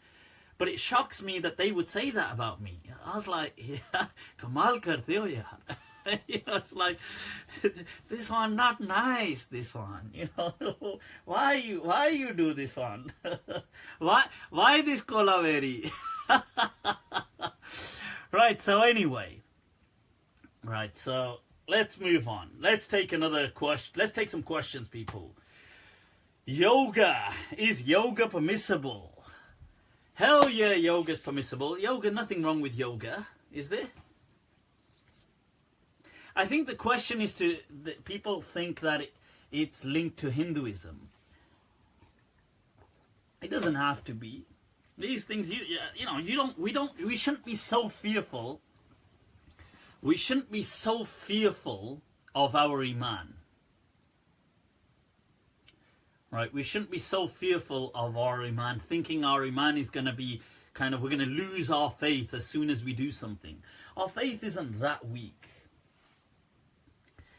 Right, Mufti Abu Layth, what is your take on this Australian Islamic preacher Muhammad Hoblos?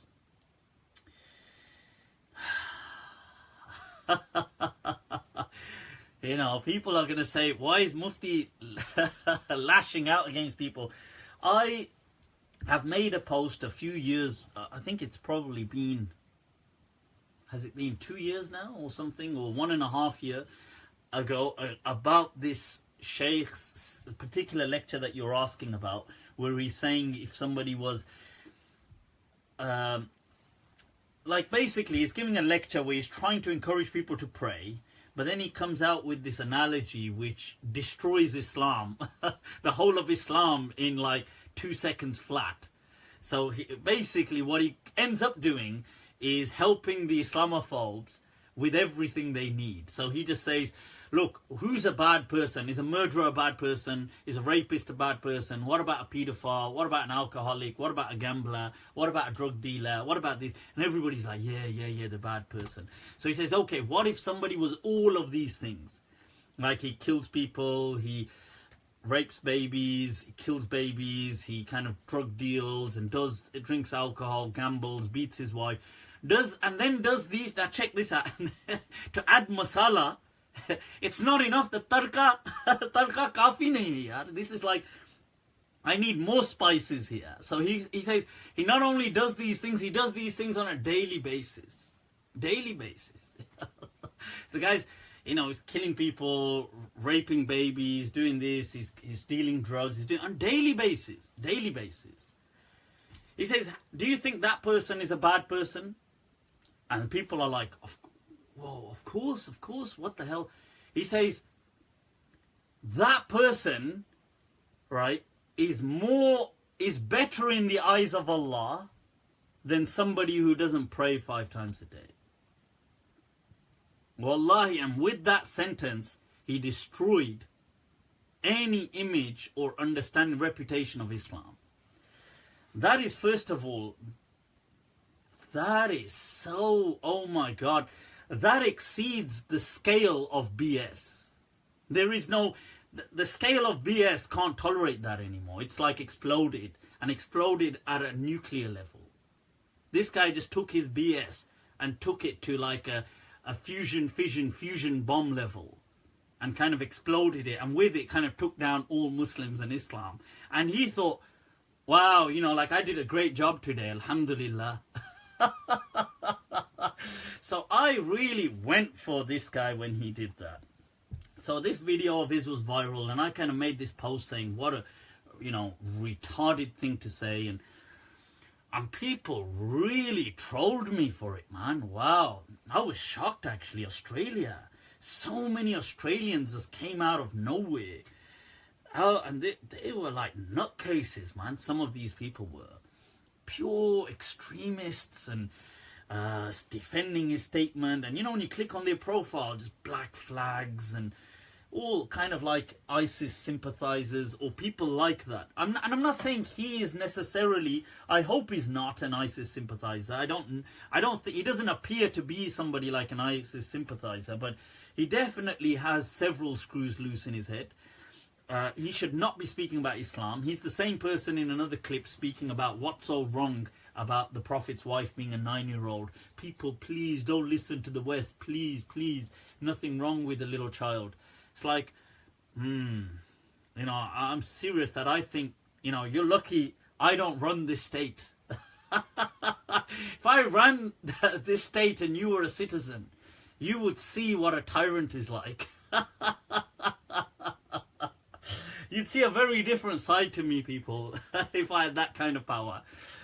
People like that would be immediately sectioned.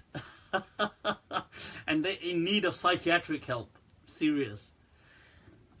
Like, what do you know, so this kind of stuff disgusts me. And I know that he is a sincere person. Like, people say he's a sincere person, and he became famous because a few years back he did this kind of heart-moving speech at a graveyard. Because I think some Muslims were killed in gang shootings. And I think that kind of stuff is good. You know, like telling people not to do crime, telling people not to do that stuff is good. But just stick to that then. You know, just tell people don't do bad, don't shoot people, don't do drugs. Just stop interpreting Islam. You know, growing a beard doesn't mean, you know, people think because I grow a beard now I have knowledge of Islam. MashaAllah, you know, look, I got a big beard. Akhi, you know, I got a big beard, akhi. I must be all of a sudden, subhanallah, I've got knowledge. You know, it's like there's a famous, the Arabs had this kind of character called Juha. Like how some of the Indo-Pak have Mullah Nasiruddin. So Juha one day is kind of walking, and he's a jahil, and he's got a jubba, like a imama and a jubba. And this person comes to him and says, Juha, I've got a letter. You know, I received a letter from one of my relatives. And Juha says, well, good, I'm happy for you. And he hands it to Juha, and Juha looks at it and he goes, and he gives it back. And he says, no, I want you to read it. And Juha says, I can't read. And the guy says to him, what? You can't read? So why are you dressed like that? So Juha takes off his imama, puts it on his head, and wraps the cloak around him. And he goes, you read it now. If by wearing this all of a sudden, you know, like it's a story in Arabic, but the whole point is that, look, people think I'm going to grow a beard and now, mashallah, I drop in a few Arabic words, akhi, mashallah, akhi, you know, and subhanallah, ya akhi.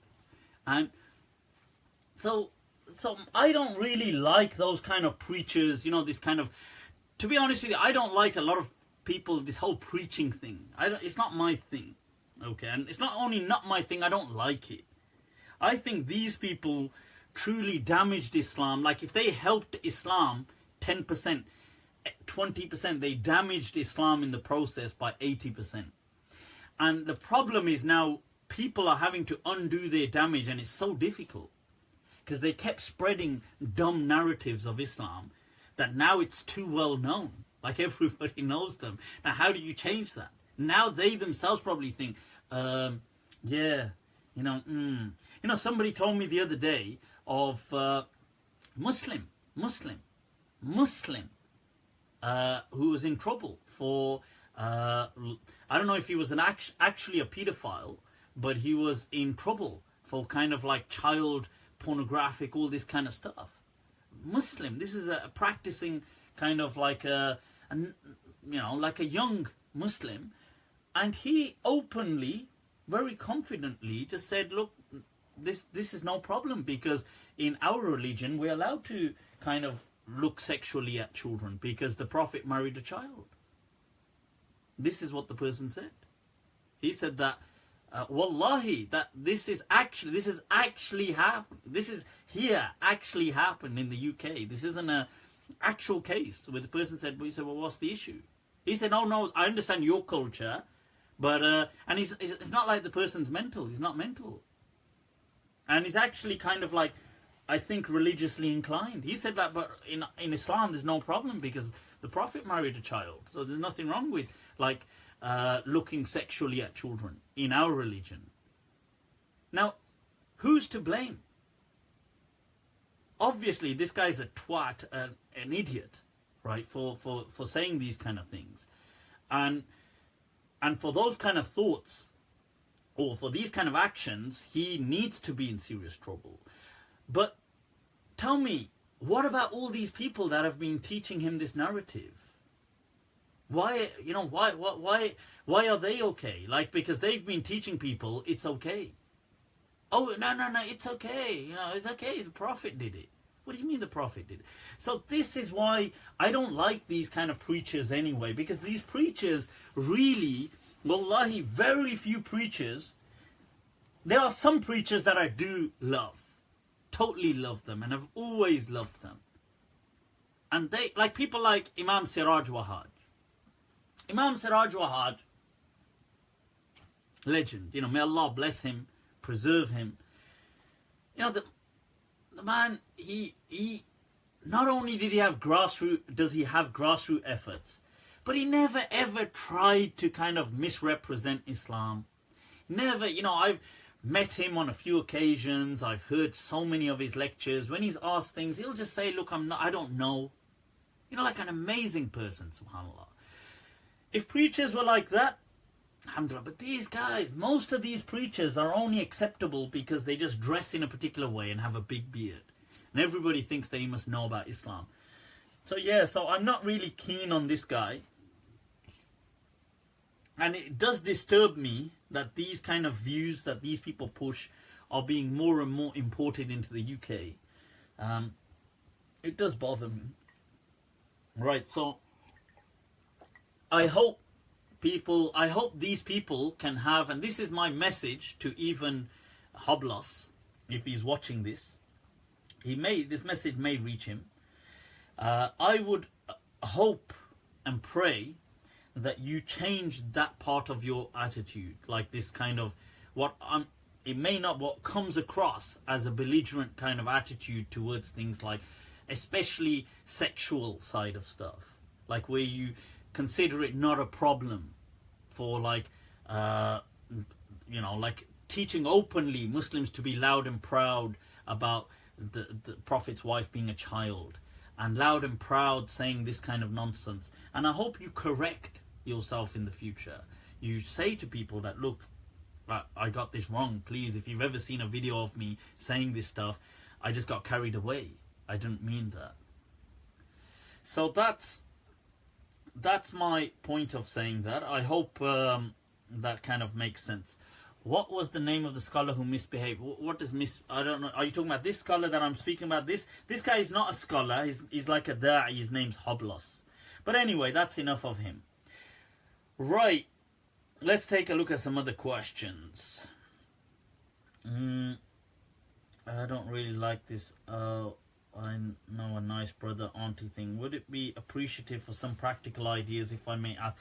Somebody's asking a question. How do you suggest Muslim women should go about getting to know someone for marriage? By the way, I don't really like this. Oh, I know a nice brother auntie thing. Right. I think, it's difficult because these are just life kind of. I think, look, people, you should just be able to, it's like saying, how did you make friends? You should just be able to reach out to people, to connect to people. Don't kind of uber religionize things. Keep things natural. It shocks you sometimes. Like, honestly, like I've had people sometimes, like people will contact me. They'll say, oh, they're struggling to get married. Right, so, okay, there's a question here about Jonathan. Dr. Jonathan Brown has this thing on the age of Aisha. I have seen that, and remember, all of these things that they've said are prior to me releasing my video. I think sometimes some ulama held certain views because they don't know of something, of a different narrative, like they don't know what else to say. And sometimes when more things are in the discourse, maybe they may change their mind with time. Right, so coming back to this question, people sometimes struggle so much with stuff like marriage and relationships and how do we get married, and I haven't been able to get married, and no proposal thing works out, and it surprises you sometimes because I've had so many people, and sometimes some people, such beautiful people, that you think like, whoa, seriously, like you can't get married, like I don't. Are all the people blind that you're speaking to? Like, how can you not get married? They'll be like, we can't get married because, and then people will tell you what they do, and you think like, you do that, like, what is it? Acha, Mia Yusuf. There's that story which I've said before, that this person in like some mosque in the Indo-Pak world somewhere, he turns up and there's this Mulvi sitting there. He's like all relaxed. And I know there's a similar story about Imam Abu Hanifa. And the guy's like, he's sitting there relaxed, and this guy with a big turban, big cloak, all this stuff, serious looking, big beard turns up. And this guy kind of like sits up like this. Because he thinks, you never know, like a big Sheikh al-Hadith or great scholar has turned up. So he says, G. And, how can I help you? Kaise yaad kiya? How can I help you? And the person's there, he says, and he introduces himself, Banda na cheez, I'm humble person, this is my name. And he asks him, Aapka isme girami, what's your humble name, respected name? And the guy says, they call me Mia Yusuf. Not Yusuf, Yusuf. So then the guy just goes, acha, and he puts his leg back out. He says, Mia Yusuf. So it's Yusuf who's here. So this is the thing. So some of these people, you think like, why would they struggle to be in a relationship? I don't understand. And then some people kind of tell you what they're doing, and you think, acha, Mia Yusuf. So I had, you gotta look real and natural. Stop being like, people kind of uber religionize everything. Like, oh, everything must be like this. I will ask such and such, what is your view on this? I want somebody who, this kind of dumb stuff. Like, I know, like, what is your view on this? Do you tolerate this? I want somebody who loves Allah. I want somebody, what are you even on about? I'm sure you're looking for a bit of love yourself. You're not looking, I want somebody who loves Allah. Or I want somebody, these kind of things. You got to be all, like here, like the amount of people that say to me, I say to people, speak to my wali. I will sit here, my brother will sit here.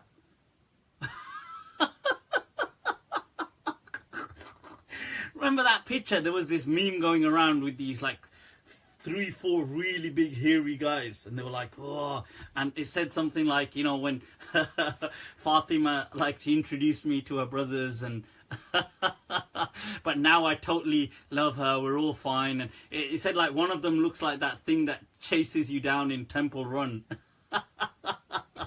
And the meme said like, now she's cheated on me so many times, but I keep forgiving her, and I always do the dishes before she gets home. And so the brothers are sitting there, oh. And this guy is supposed to what, like like, what kind of a conversation is that? And some people say, you know what, get to know my brother first, or my father first, and then get to know me. Can you imagine this kind of stuff? Now, no, look, I get at some level this stuff makes sense. Like, you could say, well, you know, like, okay, but isn't that once, like, if you're serious about somebody, or you've decided, like, okay, like, let's move things forward, you know what, maybe you want to speak to my family, or you want to do things. But why is it we're normal in everything, but then we start acting all handicapped when it comes to relationships? And we start acting all like, oh, you know, like, oh, don't know how to do, don't know how to talk to people anymore. Because Allah says don't talk to people like that. I mean, what, did Allah send you an email with like, this is how you get married, right? So this whole thing, we need to kind of like snap, we need to just be normal, natural. You know, just be natural. Like, if you, however you meet people, I mean, it could be through online, it could be through at work, it could be through in the neighborhood, it could be through wherever you meet, but just be natural. Talk, you know, if you do like somebody, you could talk, maybe they like you back, maybe they don't. If they do, then maybe you could take things further. Maybe, look, but just this robotic thing doesn't work because it freaks people out. Because obviously if somebody said, right, so you, oh, they say, oh, but if I start talking to you, you're going to be flirting with me. So why don't you flirt with my dad first, or my brother? And the next thing you know, they're both in a homosexual relationship and they're both getting married. He forgets her and he's having a civil marriage. He's like, yeah, dosti. He's like, yeah, I just want to thank you. You really introduced me to your brother, and now we're in a loving relationship.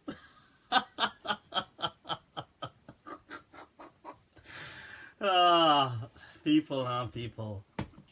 You can't make some of this stuff up. Alright, what other questions have we got, people? Let's take some questions. So my idea, if my suggestions are just be natural. Don't uber religionize everything. Just be normal. You know, people say, can we go out? Yeah, you can go out if you want to, you know, yeah, sure. I mean, does going out have to straight away mean like something like, oh, you're in, you know, you could just go to a public place, you could go to a cafe, you could just talk, you could just, how else do you expect to get to know somebody? I mean, if you want to, or maybe you work with them, so in that case you're already talking, or like how else are you supposed to do these things? So, or maybe it's online, I don't know, but online I suppose there's a lot of personas, people, even in person I guess everybody's kind of got a mask. And people can be difficult, I guess, as well. Sometimes you hear of some of these, you're like, oh my God. Like, you know, I was just speaking to somebody, was it yesterday? And he said, like, how his wife has these kind of episodes, these tantrums. Tantrum's not the word. She has these episodes, she beats him up. I'm not laughing at trying to take it. I'm not trying to disparage this, but she beats him up. She's like, oh, God, you, God. She slaps him up and everything, beats him up. It's like, what the hell? I couldn't believe what I was like, whoa. But then that's really, you see, that's like, whoa, what the hell? Like, what? First of all, that's just a whoa about getting battered. But okay, put that aside. But I mean, put that aside because, I suppose maybe some women are, you could kind of, I'm not trying to sound sexist or anything, but obviously it would be a bit of an, you know, if you're getting battered by your wife, it is a bit, I mean, that's like getting double, that's like a double whammy, because one, you're getting battered, and two, you lose all social street cred and social respect. So now you don't have friends either, because your friends are like, what the hell, bro? You got battered by your wife. So now, not only are you, so now you're having to suffer in silence.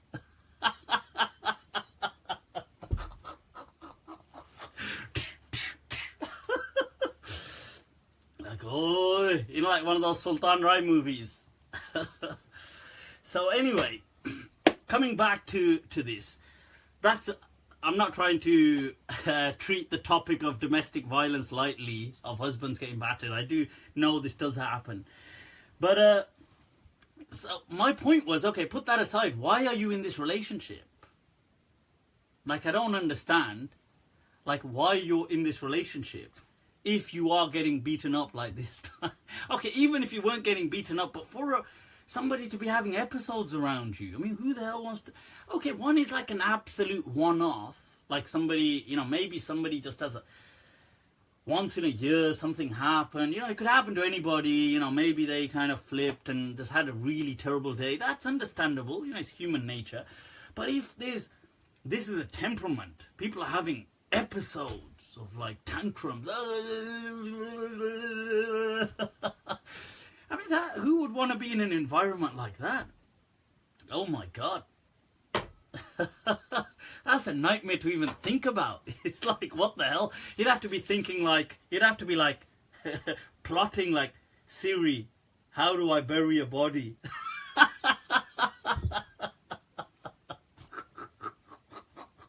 So it'd be like, this kind of stuff would be, I mean, it's, yeah. So my point of saying this is, why are people in these relationships? So I asked this person, why are you in this relationship? And I don't get it, you know, because they just justify it. Like they just say, yeah, I see what you're saying, but I'll tell them, okay, don't do this again. And I said, but they are gonna, because people can't change their personalities. It doesn't work like that. Right, so I don't get it. I think if you are in any negative, seriously negative relationship, if you are, my advice is either you need to address that. That should stop. Or you should cut your loss and be out of there. Honestly, no two ways. I wouldn't think twice. I would have that, what's that rule of... What's that 60-second rule of from that movie? But that's how I out of the... Seriously, I can't see how... Disrespect. Why would people put up with disrespect? I would never put up with disrespect. Like, why would you put... But this is it. May Allah, I suppose, give people ability and courage and enlightenment. Cut and run. Hell yeah. Hell yeah. Absolutely. It is surprising though, there are, you know, I want to say this point as well. I think we overestimate good mental health. Like, look, just think about this. Think of everybody you know. Let's look at physical health. Right now, physical health, you've got people... Some people are going to have like, you know, they're going to be unhealthy. We're all going to be unhealthy from some angle or another. Everybody, you know, maybe some people they're out of, you know, they're out of shape, maybe overweight, maybe they're not, maybe their cardio ain't good, maybe they've got weak joints, maybe some people have got poor eyesight, maybe some people they're hearing, maybe some people they've got a pain here, there, everybody's got something. Maybe somebody's got like a skin thing going on, or they got spots or rash, or I don't know, they could be anything. Maybe somebody's got... My point is, nobody's perfect, yeah, but everybody we know has some kind of physical issue going on, like with a bodily kind of issue going on. There would be some issue, even if it's small. Why is it we then assume that everybody has perfect mental health. Because surely, if you just analogize physical health, nobody has perfect physical health. So that would mean that we are all on the spectrum of poor mental health somewhere. We've all got, like, we're all mentally messed up at some level. It must be true. Like, we must be on a spectrum where some are just messed up more than others. That's all. Like, but we assume that everybody is like perfect mentally, but they're not. They're like nutcases. And so, and some people just more than others. So I think we need to sometimes see behavior, and that's the identifier. You think, okay, why is somebody behaving? There must be some, maybe people are bipolar, maybe they've got some other psychological disorder, maybe they've got some, but there's something going on here. And these things need to be addressed. So, yes, I just think, because I read and hear a lot about people just having like weird kind of personalities, like it shocks you. Cool, let's take some other questions, people. It's true, Dan. Hell yeah, he stated a fact. Alright, going down. Right, so Osama Sheikh, you're calling me an right, okay, people, no dissing each other on here. Right, come on, let's take some rapid round questions, people. Let's have some rapid round questions. Okay, whilst you're putting some questions up there, I've been asked about this hadith of Ghuta, of where the Syrian tragedy is happening outside of Damascus. Now, there are a few hadith to do with Ghuta that are transmitted in books like Abu Dawood, Imam Ahmad's Musnad, the Bazaar, Musnad al-Bazaar, al-Tabarani, where the Prophet speaks about Fustat al-Muslimin, the camp of the Muslims that day will be in this place. When there's this great war, it will be in this place called Ghuta, which is outside of Dimashq, outside of Damascus. Now, although some people praise this hadith, as in it's a Sahih hadith or it's acceptable, and people ascribe that to Ibn Ma'in, Yahya ibn Ma'in and Albani and stuff like this, but there are problems with every single chain of this hadith. This hadith is transmitted through Abu Darda radiallahu an, through Auf ibn Malik radiallahu an. It's transmitted through Mu'adh ibn Jabal, through Abu Huraira radiallahu an.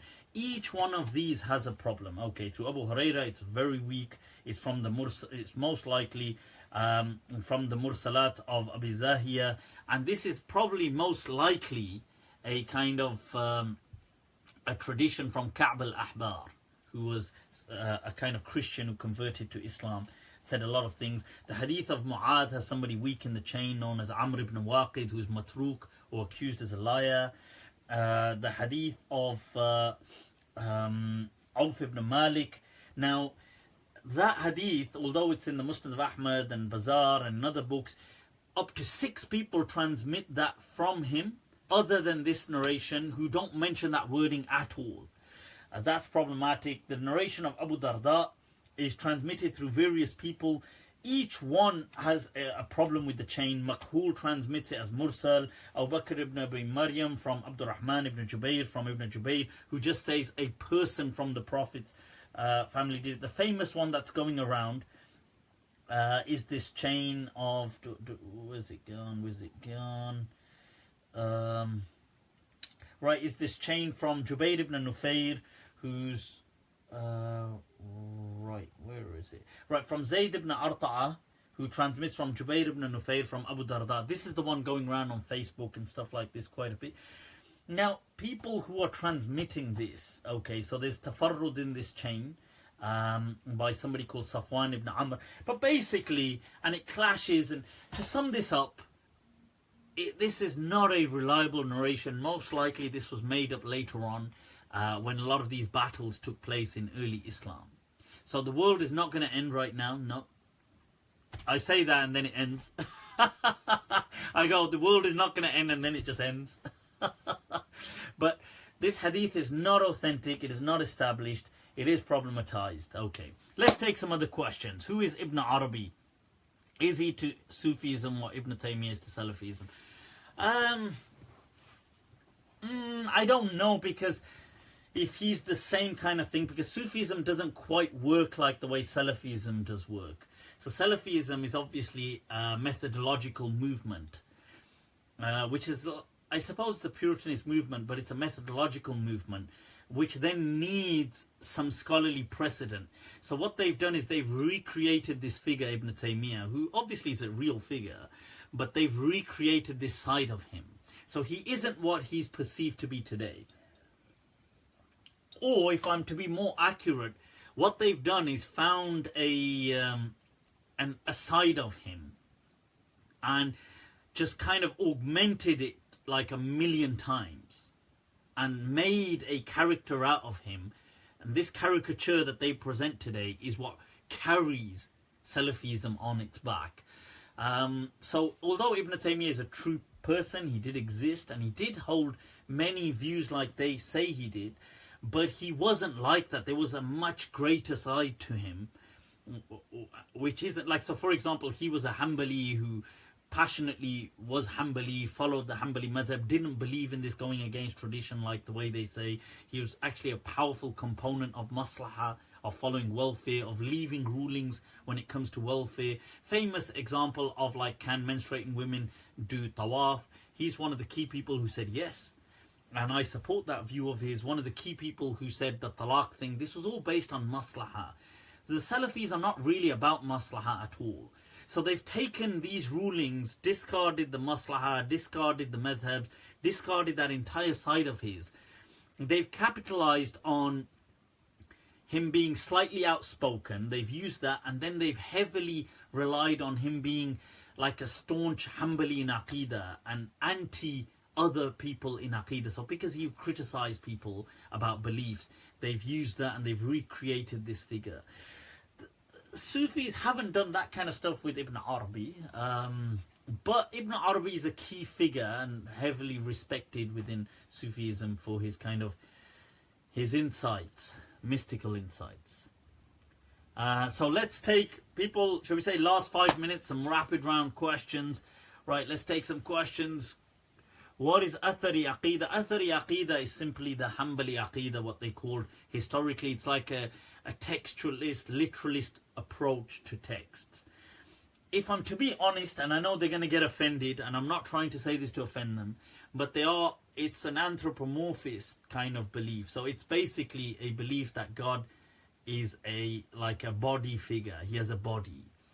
Now they say, no, we never say that, and he's wrongly misrepresenting us. But I'm not doing that I'm not misrepresenting, I'm just being honest, that's all, because otherwise people can't understand. So they say God has a body without using that word. Basically, they stop short of that word but say everything else. So he has hands, feet, eyes, this, that, teeth. Some of them say he has teeth. He moves, he has one leg, he comes around, sits on a chair, does all these things.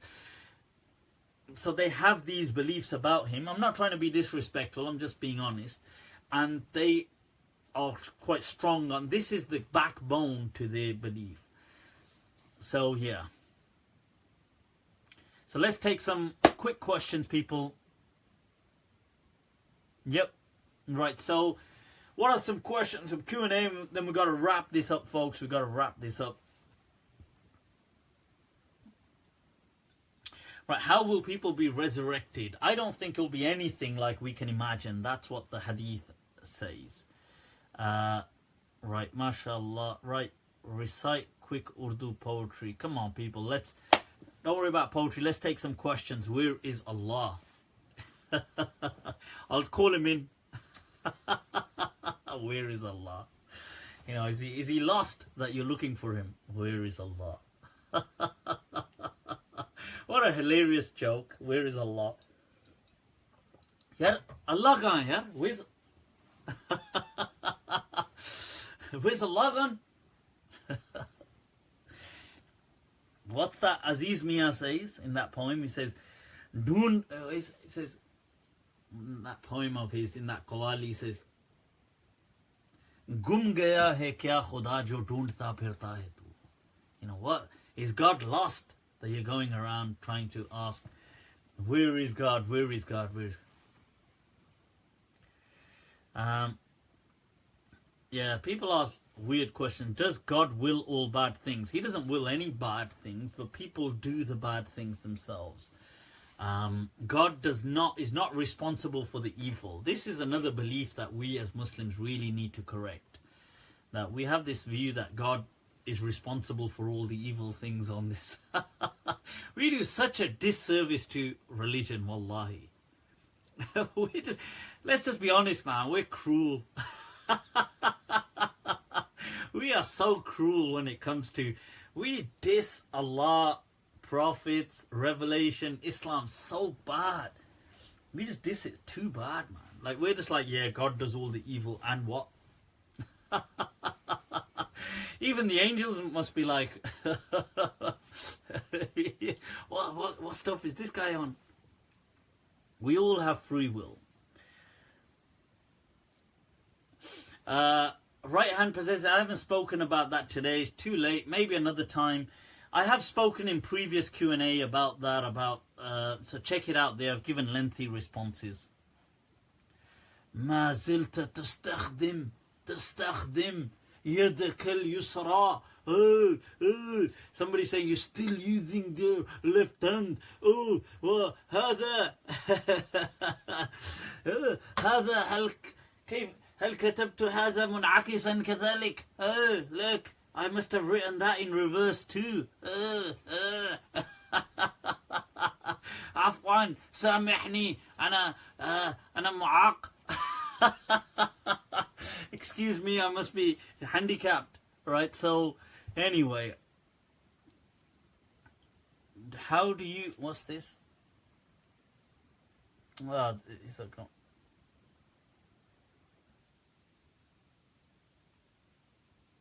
Just trying to read some of these questions. How do you think right and wrong, good and bad are determined? It's a good question. Ethics, in my understanding, is determined by our age. There's like a collective consciousness which leads us to understand our sense of right and wrong. I think our right and wrong comes to us through the century we live in and our surroundings and our people. And there is a base of the fitrah, but that is it's just a core base of just preventing harm, that's all. Fasting on Mondays and Thursdays, is this from the Sunnah? Yeah, the Prophet sallallahu alaihi wasallam, peace and blessings be upon him, did used to fast on Mondays and Thursdays. I mean, you don't have to do that, but it's, if you do it, it's good. Have you heard the talk of Yasir Qadi regarding Fakhruddin al-Razi and Ibn Taymiyyah debate about aql and naql? Right, they didn't debate on aql and naql, but Ibn Taymiyyah responds to him in his book about dar'ul. He's basically saying that resolving this clash. And to be honest with you, my video on reason, when it's out, it answers this stuff quite thoroughly. We need to resort to reason at all time, otherwise religion collapses, and all other religions must be true by default if you do not resort to reason. And this thing of saying, oh, it's okay to, no, it's okay, who says reason? It's just we don't really have the time to go through it now, but I've done a very lengthy video, inshallah. When that's out, we will, you will be able to watch that. Where you get your chain from. All right. Got this online a while back. This is the Mufti chain. Hell yeah. What do you think about Gog and Magog? Gog and Magog. I think you mean Gog and Magog. But this, I don't know if they are Gog and Magog. You see, we take this term Gog and Magog from the Bible. I think the book of Revelations. But it's in the Quran, Ya'juj and Ma'juj. I don't know if they are Gog and Magog from the book of Revelations. I don't know what Ya'juj and Ma'juj, this word comes in the Quran about these people, if I could say people, but these groups, if I could say groups, that were causing some mischief, and these kind of groups will return. Does this mean these groups were people? Plausible that there were a group of mischievous people and there will be a group of mischievous people in later time to come? Plausible. Does this mean that these were nations that were trying to rise, and like that, nations will rise in the end? Perhaps that's like an interpretation. Does it mean that there will be extraterrestrial kind of like contact, that these are aliens, that aliens will kind of make contact towards the end of the world? I mean, in time to come, perhaps. Why not? I mean, even why is that so bizarre? Okay, right. So, right. Okay. So, any last final questions? Gonna wrap this up. Otherwise, when is the best time to make so that it's not rejected? I don't know what that means. What are your thoughts on having women as imams? I've answered that on several occasions. I think, look, it's not going to work. I think if a woman led salah, the salah is valid, but generally it's just not going to work, right? So I would just say there's no big deal in trying to push them into that, because the harm that will create will outweigh any kind of good that you're trying to do. You see, you have to choose your battles. This is not the battle to kind of, that's not the thing that brings equality. I think what people need to do is focus on respect, having respect between the genders, allowing women even into masjids to start off with. Why are women not allowed into masjids? This is a greater concern. Women should be educated, women should be, that kind of whole angle is what needs to be focused on. This is just this is a false flag operation. That's what it is. Oh, let's get women to be imams. I mean, it's the kind of harm that this is going to just create, the backlash, the division, the kind of, it's not worth what you're trying to do, because who wants to be an imam anyway? It's just a false flag operation. We need to focus on other key areas of kind of equality, which are real areas of equality, right? So that's does your view on ethics have classical precedents? Of course it does. So classically, people like Imam Abu Hanifa, I believe, and the Maturidiyya, in my understanding, did have this view. Imam Abu Hanifa did speak about that good and bad are things that we can determine, that we can recognize that they actually exist. So if they exist, then surely they change with time. Right, so that's the whole concept of maqasid lends into this. But you got to remember that we have moved on from those people 1200 years later on. These people were before the Vikings got to this place. These people a long time ago. So to kind of think, well, obviously they haven't seen what we've seen in the world. Right, so with that, yeah, I mean, women need to pray when they're out, things like that. Okay, inshallah, with that, people, I'll wrap it up. I think if there's any issues, you can give me a shout. Can I administer nitrous oxide? Of course you can. It's all good. Laughing gas. Right, it's all good. It's all good. People, if you're on Facebook, Snapchat, Twitter, add me. Facebook, it's Mufti Abu Layth. Like my page, share it, get this out there. You can send me messages. I do try to respond to you. And if you're on Snapchat, it's Malm2014, MALM2014. With that, people, the words. Somebody asked for a poem. Well, how about Andaze bayan mera garche shokh nahi hai, shayad ke utar jaye tere dil mein meri baat. That even if my words are not extremely eloquent, yet perhaps they may find a place in your heart. With that, people, I'll leave you to it. Take very good care of yourselves. Till next week. Wassalamu alaikum wa rahmatullahi ta'ala wa barakatuh.